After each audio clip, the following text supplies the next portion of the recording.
আসসালামু আলাইকুম। কেমন আছেন সবাই? আশা করি সবাই ভালো আছেন। আমরাও আলহামদুলিল্লাহ ভালো আছি। বিডি রূপা ব্লগসে নতুন আরও একটা ভিডিওতে সবাইকে স্বাগতম। আজকের ভিডিওটি খুবই স্পেশাল, কারণ আমার মা বাবা এসেছেন আমাদের বাড়িতে। ছোট্ট একটা আয়োজন করেছিলাম। প্রতি বছরই কোরবানির পরে এই আয়োজনটা করে থাকি। এবছর একটু দেরি হয়ে গিয়েছে। এই সময়টা আমার জন্য অনেক আনন্দের। তো বাড়িতে অনেক কাজ থাকার কারণে সকাল সকাল দুইটা বাচ্চাকেই দুধ আর কেক খাইয়ে দিয়েছি। আমি চিন্তা করি বাচ্চাদের পেট ঠান্ডা, তো ঘর বাড়িটাও ঠান্ডা থাকবে, ওরা বেশি একটা ঝামেলাও করবে না। অনেক সময় কাজের সময় দেখা যায় কি বাচ্চারা অনেক ঝামেলা করে, কাজ করতে অনেক কষ্ট হয়ে যায়। যাই হোক, এখন মূল কথায় আসি। তো আমার মা বাবা আসার কারণে অনেক দিন পরে সবাই একসাথে খাওয়া ও গল্প করার সুযোগ হলো। তাই ভাবলাম এই সুন্দর মুহূর্তটা আপনাদের সাথে শেয়ার করি। আমার আব্বুর খুব পছন্দের একটা খাবার হলো গরুর মাংস আর রুটি পিঠা। তাই আজকে স্পেশাল আইটেম ছিল সেটাই, রুটি পিঠা। এদিকে আমার শাশুড়ি মা খুব যত্ন সহকারে গরুর মাংস রান্না করার জন্য তার প্রস্তুতি নিচ্ছিল। এখানে অনেক পরিমাণে গরুর মাংস ছিল, 3-4 কেজির মতন হবে। তো আমি গরুর মাংস অনেকক্ষণ সময় ধরে বেশ ভালো করে মেখে নিয়েছিলাম। ভালো করে মাখার পর কিছুক্ষণ সময়ের জন্য রেখে দিয়েছি। গরুর মাংস কে রান্না করতে পারে? সবাই রান্না করতে পারে। তো মাখিয়ে রান্না করলে একটু বেশি মজা লাগে। তো আপনাদের সাথে আজকে কোনো রেসিপি শেয়ার করলাম না। আজকে শুধু আমার আনন্দ অনুভূতিটা আপনাদের সাথে ভাগ করে নেব। আমাদের জীবনে সবকিছু শুরু হয় পরিবার থেকে।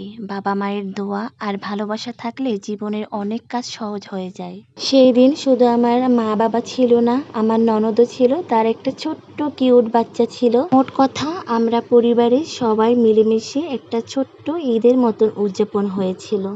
যাই হোক, কথা বলতে বলতে প্রতিদিনের মতন একটা কথা মনে একটা লাইক দিই, ধৈর্য সহকারে দয়া করে আমার ভিডিওটি দেখে নেবেন। আজকে রুটি পিঠার গোলা মাখানোর দায়িত্ব ছিল আমার হাজবেন্ড। এই কাজটা না সে খুব ভালো করেই পারে, যে প্রতিবারই সুযোগ পেলে তাকে দিয়ে এই কাজটা করিয়ে নিই। আর সেও আমাদেরকে অনেকভাবে সাহায্য সহযোগিতা করে দেয়। আমার হাজবেন্ড যতটুকু পারে ততটুকুই আমাদের সাহায্য করার চেষ্টা করে। বিশ্বাস করবেন না, সে এত সুন্দর করে গোলাটা মাখায় যে আমরা মহিলারাও এত সুন্দর করে মাখাতে পারি না। এদিকে আমার ছোট্ট বাবাটাও তাকে মাখানোর কাজে সহযোগিতা করতে এসেছে।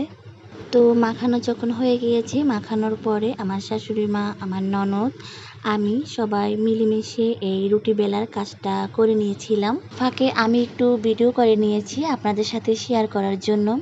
রুটি বেলতে বেলতে দেখেন হাতের অবস্থা কেমন হয়ে গিয়েছে, একদম মুরব্বিদের মতো। এদিকে আমার বড় ছেলে কাণ্ড দেখেন, তার নানা ভাই তার জন্য যা যা এনেছে সে নাকি কাউকেই দেবে না, একলা খাবে। আব্বু অনেক কিছু এনেছিলেন, আম এনেছিলেন, কাঁঠাল এনেছিলেন, তারপর আমার বড় বাবাটার জন্য হাবিজাবি কিছু এনেছিলেন। সবাই একসাথে খাবার টেবিলে বসে গিয়েছে। রুটি পিঠা, গরুর মাংস আর ডাল রান্না করা হয়েছিল গরুর মাংস দিয়ে। যেহেতু আজকে মূলেই ছিল গরুর মাংস, রুটি পিঠা, আজকের রান্নার স্বাদ যত না মুখে তার চেয়ে বেশি মন ছুঁয়ে গেছে। যদিও বেশি কোনো আইটেম ছিল না, তারপরও সবাই মিলেমিশে খেয়েছি, এটাই মনে শান্তি। পুরুষদেরকে সবাইকে একসাথে দিয়েছি। সবাই প্রথমেই বসেছিল।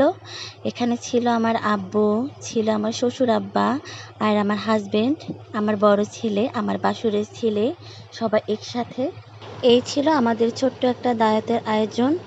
আর আপনাদের বাবার পছন্দের খাবার কি সেটা কিন্তু আমাকে কমেন্টে জানাবেন। আমার আজকের ভিডিওটি যদি আপনাদের কাছে ভালো লাগে তাহলে ভালোবেসে একটা লাইক দিয়ে দেবেন। আর যারা এই কাজটি অলরেডি করে ফেলেছেন তাদেরকে অনেক ধন্যবাদ। আর যে সকল বন্ধুরা আমার চ্যানেলে নতুন ভিজিট করেছেন তাদের যদি আমার আজকের ভিডিওটি ভালো লাগে তাহলে আমার চ্যানেলটিকে সাবস্ক্রাইব করে পাশে থাকার অনুরোধ রইল। আবার দেখা হবে নতুন একটা ভিডিওতে। সবাই ভালো থাকবেন, সুস্থ থাকবেন। আল্লাহ হাফেজ।